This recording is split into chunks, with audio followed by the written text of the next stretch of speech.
Hello, this is Dr. Eric Bricker, and thank you for watching AHealthcareZ. Today we're going to be discussing all or nothing hospital contracts. So, it has been reported in the news site Axios and in other places as well that when insurance carriers contract with major hospital systems, that major hospital system says, look, you have to take all of our doctors as in-network or none of them. So it's all or nothing. Why is that important? We talked in a previous video about how physician skill falls along a bell-shaped curve just like it does for anybody else in any other profession or even like playing sports, right? And so here you have the number of physicians on the y-axis and the amount of skill on the x-axis, and it follows a bell-shaped curve, right? So you have the low-skill physicians down here and the high-skill physicians up here. And I think if you talk to most physicians, they would agree to a certain extent there's a bell-shaped curve. Okay, how does that matter to employer health plans? So Walmart, the largest private employer in America, wanted to get rid of these guys. They wanted the bottom 5% of the physicians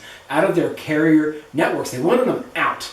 And guess what happened? The carriers said no. They said that their contracts forbid this from happening. So, as every other employer in America that is smaller than Walmart, how in the world are they supposed to go to their carrier and ask for them to create like client-specific networks or take certain doctors out of the networks when Walmart can't even do it? Okay, now I want to contrast that with a different story, and that is the story of the Allegheny County school system. And where is Allegheny County, Pennsylvania? It's Pittsburgh, so it's the Pittsburgh public school system. Okay, what did they do? They did the opposite. Instead of wanting to take the bottom 5% out, they identified the top providers in their area associated with one particular hospital system. Okay, they said, look, these folks have the highest skill. Therefore, we're going to create a plan where for seeing those particular providers, there is no deductible and the plan pays at 100%.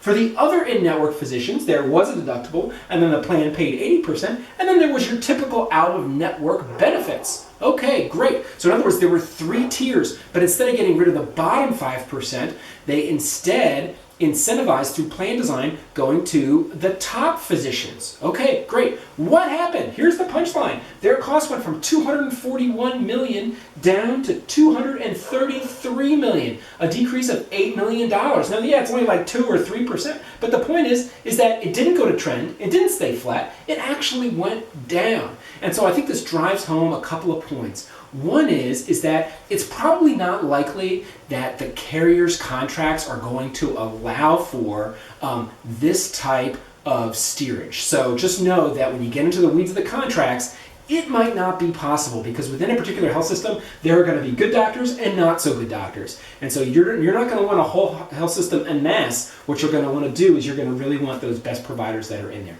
So that's number one. Number two is Allegheny County is similar to John Torrance and the company that solved healthcare with Serigraph in that, look, all of their employees were concentrated in one place, which to a certain extent makes it easier to identify these high, let's call them 5%ers in their particular area. So if you're an employer that has a more distributed employee population, which frankly at the end of the day, unless you're like a municipality or school system, frankly, your employees are probably going to be spread out more across the country. It's going to make it more challenging to identify those top physicians. Now, again, I will tell you that the company where I used to work, Compass, actually does this, but I'll just leave it at that and say that, look, the bottom line is that when you are working to decrease health plan costs, higher quality is almost invariably lower cost. Higher skilled physicians is almost invariably lower cost. And there are things that you can do at the employer level, at the brokerage level, at the benefit consultant level to affect change in regards to that. And thank you for watching AHealthcareZ.